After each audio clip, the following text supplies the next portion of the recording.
JFD की political party conclave na Manipur की census से थो हनना बा वारे लौखरे हाई बा फम मतंग असिदा ओजायो मोता क्रमानी यंग बेजा आई नो सुबुंदो के ताबिर बा मैं पुनो पुनो को नजरी कर तो बने मा कोई के गरांग कनु के campaign for justice and delimitation कोई के JFD ने सिंधु को अखोई सेंसस के मतन अखोई कन्क्लेव मा पांथोखि बाय बसे बसे यामना मतंग चाब अमने यामना मतंग चाब अमने अदु बसे याम थागि नgai ओय अदु गरांग की कन्क्लेव तो लौख्रबा वारेपसिंग अदुसु याम सिंथान गायने हाइबसे आई थमजगे अखोई सही तरह की मतुंगिना अखोई मिकोक थिबा हाइबको मिकोक थिबा हाइबा चथरक हाइबसे कोई तौथिबा यादबा अमने अदु हराउते यामना लोन अकुम थोपरे ने खले अदु ओरगसु होजे मणिपुर से अखोई भारत के मनुंग लेरो मणिपुर हाइबे स्टेट से करम फिल्म द लेरिबगे हाइबसे अखोई भारत की लेगा शासन तौरेबा लुचुंग बसिंग लोन अखोई खंगदना मयक्षन खंगदना लेयेबो मणिपुर से कांग कोंग चाइबा अखोई दुम अखोई एडमिनिस्ट्रेशन लेत्रबा लेबाक अमगुम लेरिबने हाइबसे खंगे मसिग मयक्षन खुदमदि होजे कुतुजरो अखोई 23 के मे हुमदिगी थोक्तना मणिपुर इरांग थोक्तो लेरिबा सही अनिगा था तरेट हेलबसे सी फाव इरांग सिना कोई लोशन मंगमदना हिबो लेरिबो बर लेगा लो लोशन बिगे हारे गदिंग लोशन में याय लोशन मंगमदना लेरि अदुगा बसे के लेरिबा सिरे मसागी मरुमदम सिदा कोई मसागी रमदना चपंगम दिम मसा सिंगा सरक तबंगम देबो अमतरा लोरितिक तौबा अम तौबंगम दरना अमता लोइना लेरिबा अमदा लेरिबनेबा सिगी बतक्ता यामने निनगाय उरिबदि अखोई होजि भारत लेंगाना अखोई जिंग मेयंग सिकन बाबदि मतम कोइना अखोई इंडो म्यांमार बोर्डर हाइबसे मरु उरिबसे शॉर्ट एशिया अखोई लेबाक सिंग समदरिबा सिगी कोरिडोर दं लेरिबसे मासे मतम कोइना अखोई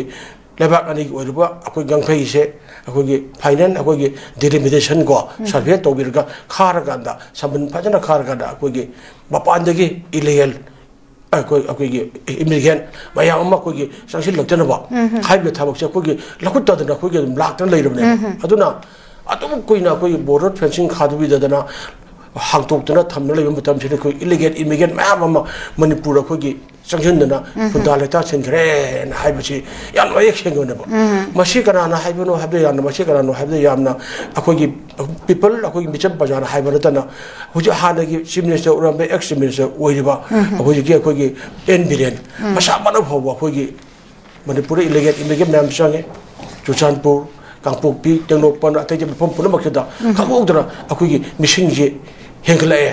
सही हमदा अखोई मामा मना बसा अनि हुम पोपो कनो मंगा थ्रो पोगु पेम लखले जुम हेंकले अदो हेंकले अदो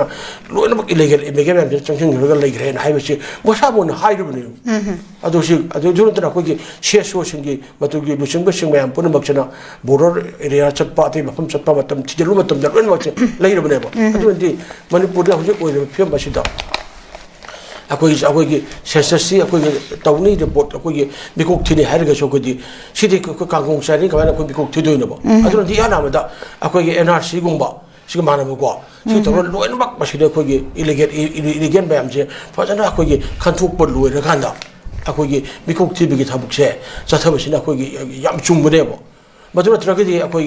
यारो अदुना गरांगी कन्क्लेव अदुदा हाइदुनी मणिपुर से तुजरो अखोई 27 सेंसस के सिगी मसिगी तौरिबसे मसि मिनिस्ट्री ऑफ होम अफेयर्स भारतगा की मुना तसंदना अखोई गिरी मसिगी ममांगदा अखोई एनआरसी गुम्बा तो मानबा अखोई थाक अमदको फजना हाना अखोई बिको अखोई बितो मिरान सामयाम से कना कना नो करिनो हाइबसिंग से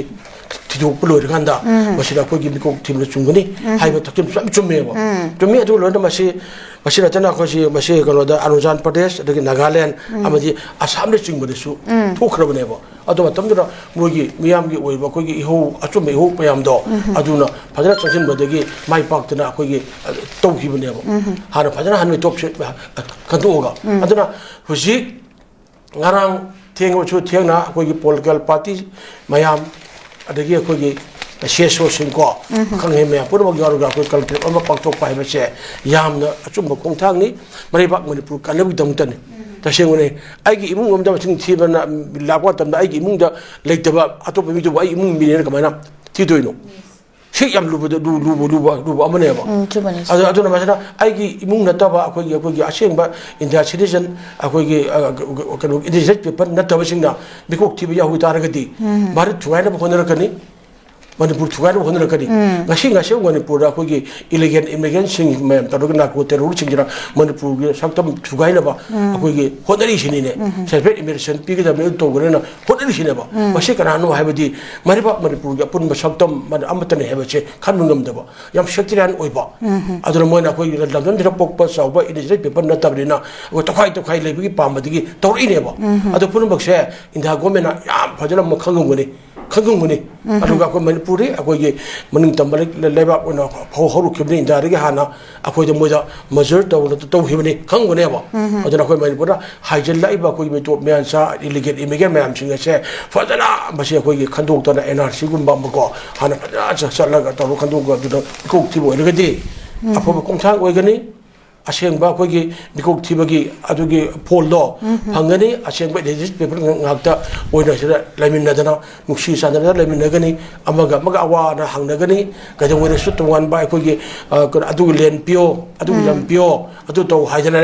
ne irang ke su to oi letam ri pum oi rakani aduna ngarang gi Loki warrior to, Adu warrior to Barlanga, Ministry of Home Affairs Co. Mayam da Kugi, Pishindra, Adu Tarugan Bashi, Tabu and Paktoba Habish da Kugi, Makata Abu in a show, Rangin before the Temi de Go, Amuka in the Suko, Asuma Tabuka to Winamaku Maragata, Tachanum Toy, Mashidakui, Polgal Party, Canabalitana, Adagia Kugi, Shia Social Map, Punamak, Imalup Shema, Punabulla Labor, Punamak. Trapman Maranako Irebak Manipur Kanava, assume it is a paper Nakta when Kundalitamina, Nuksi Sanana, Puru contractor Marimagi, or my Pimdo, as when I live in Abapun Manipur, like what Amatara, how will I, Sapaman, Punamakano, Nushinaba, Saksafu, Megi Punasaminaba, we are Lamaki Jang, Punasaminaba, joint Pimlegi Pimdo. I don't give him the Nushi Leminagani, I'd hide say, comes again. Yamachumbo from the Zantambikiba,